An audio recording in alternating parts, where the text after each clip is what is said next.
오늘 본문 첫 구절은요, 아프다고 소리 지르고 있는 거예요.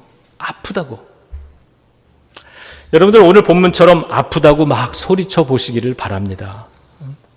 하나님 앞에 우리도요, 그 집사님 아들처럼 당당하게 나의 상처를 가지고 나아가서 하나님, 저 아파요. 약 좀 발라주세요. 그러면 우리 주님이 이렇게 얘기하실 것 같아요. 그래, 너 많이 아프겠구나. 너 많이 아프구나. 아프기 때문에 우리는 상처를 싫어합니다. 그래서 상처가 없으면 좋겠어요. 그런데 어디 인생이라는 그라운드가 어디 그렇습니까? 내가 싫다고 해서 상처가 안 찾아오는 것은 아니잖아요.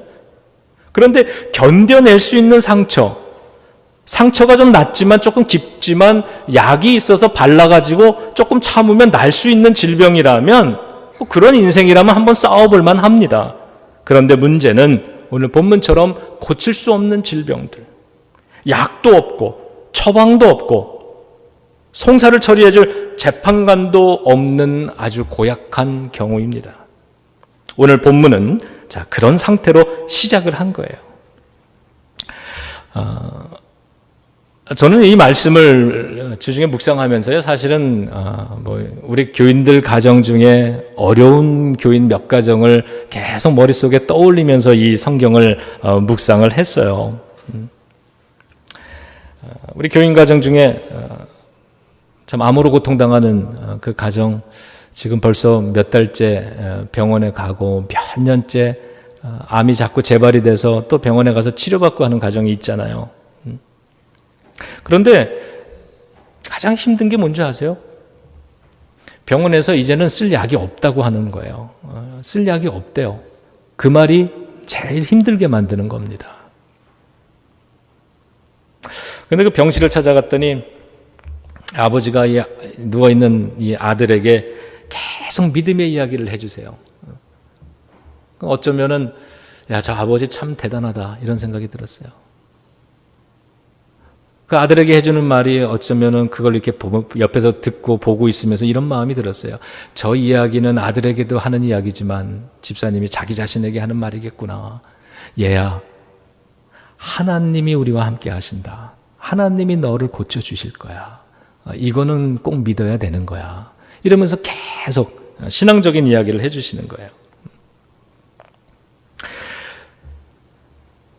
고칠 수 없는 상처, 약도 처방도 재판관도 없는 이러한 상태를 만난다면 그러면 우리는 어떻게 해야 됩니까?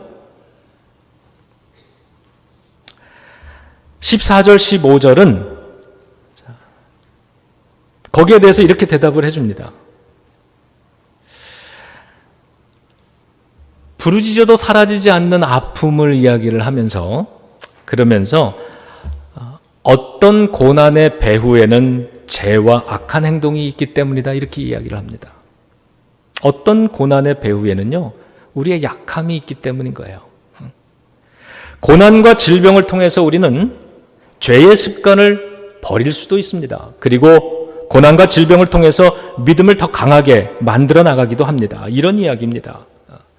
우리가 평소에는 하지 못하던 거를 저는 제가 이 소다를 굉장히 좋아하거든요.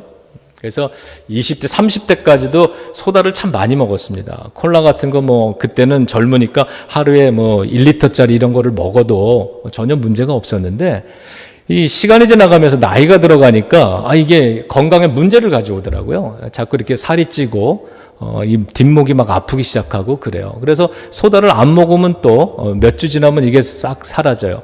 그러다가 소다를 먹으면 또 나타나고. 건강할 때는 계속 마시던 것, 이런 것들을 건강에 일단 적신호가 딱 켜지면 중단할 수 있는 힘을 얻습니다. 그래서 소다도 안 먹는 거죠. 물론 이제 와이프가 없는 곳에서는 제가 가끔 마시기도 합니다만, 평소에는 괜찮았는데 건강에 적신호가 생기니까 금연하시는 분들도 있고 이런 겁니다.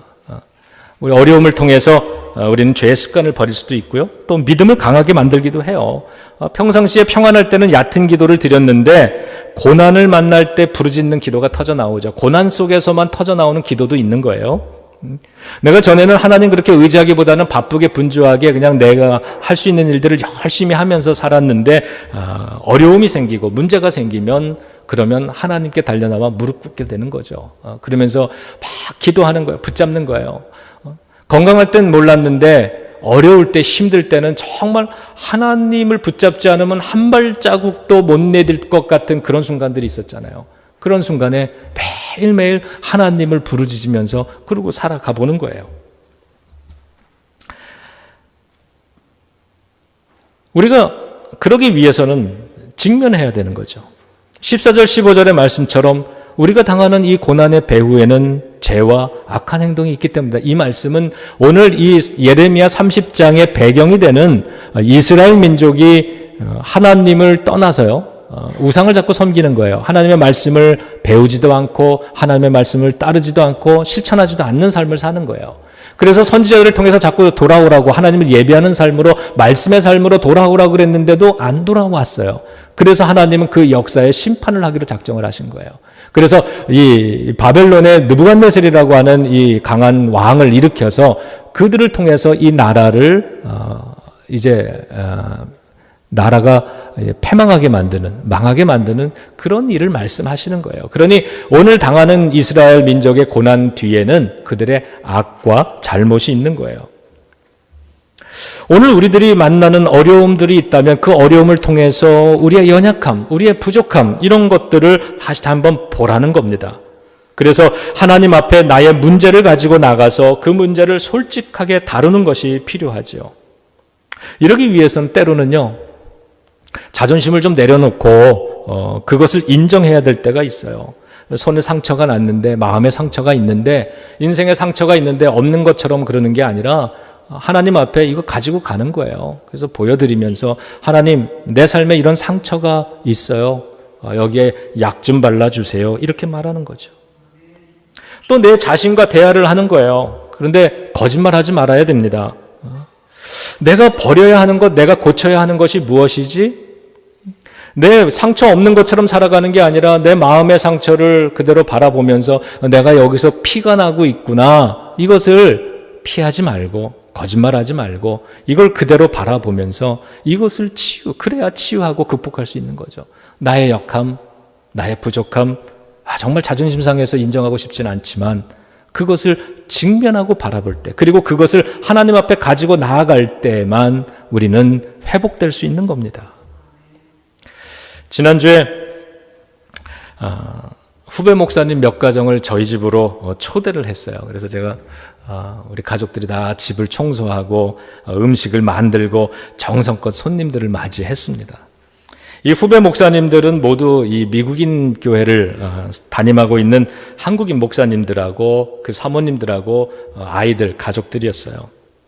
그들 중에는 한 2시간 거리에서 운전을 하고 오신 분들도 계셨습니다.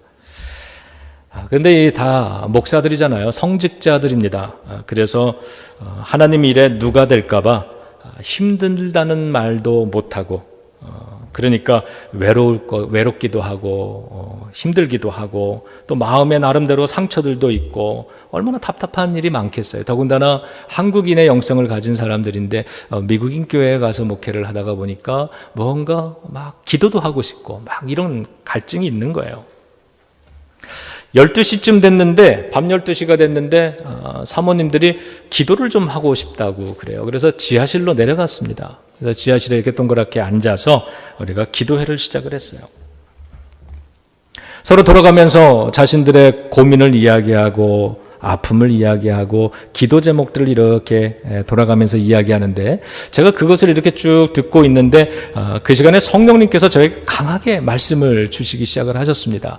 그래서 제가 제 차례가 돌아왔을 때 제가 그 이야기를 나눴어요. 성경의 말씀 예레미야서 27장에 나와 있는 멍에의 이야기를 나눴습니다. 그 이야기를 나눈 거는 요즘 그 새벽 기도회 때 우리가 예레미야서를 쭉 읽고 있는데 제가 묵상을 참 많이 했던 말씀이기도 하고 근데 그 자리에서 그 멍에에 대한 이야기를 쭉 나눴습니다. 그리고 다 같이 기도를 했습니다. 1시간가량 좀 넘게 기도를 마치고요. 새벽 2시가 되어서 집으로들 다 돌아가셨어요. 그리고 집으로 돌아가서 며칠이 지나고 우리 이 단체 카톡방에 우리 사모님들이 글을 올리기 시작을 하는 것 같습니다. 멍에의 이야기, 그리고 기도를 통해서 어떤 힘을 얻었는지, 그리고 그렇게 기도하고 하나님의 도우심을 구하고 돌아가 있는 삶의 자리에서 하나님의 도우심의 역사가 나타나기 시작할 거 아니에요. 그러니까 그 생활 속에서 나타나기 시작하는 변화들, 이런 것들 간증을 계속 올리고 있는 거예요. 여러분, 우리는 함께 기도했을 뿐입니다. 그리고 함께 하나님께 약 발라달라고 그렇게 고백했을 뿐이에요. 그 멍에가 혼자 짊어진 멍에라고 여겼는데 나만이 아니라 다른 사람들도 다 함께 짊어지고 있는 멍에라고 하는 것. 그렇게 인생은 나 혼자 외롭게 지내는 것은 나는 아니구나. 이런 것들이 위로도 되고요. 그리고 그 속에서 하나님의 위로의 손길, 도움의 손길, 이런 것들을 계속 느끼고 있는 겁니다. 여러분, 우리가 하나님을 믿지 않습니까? 하나님을 믿으면, 또 기도하면 성경 속에선 하나님이 응답해 주신다, 하나님이 문제를 해결해 주신다고 말씀을 합니다. 그런데 여러분, 어떻습니까? 하나님을 믿으면 삶의 멍해가, 그리고 어려움이 없어집니까? 그것을 만나지 않습니까? 안 만나게 됩니까? 그렇지 않죠.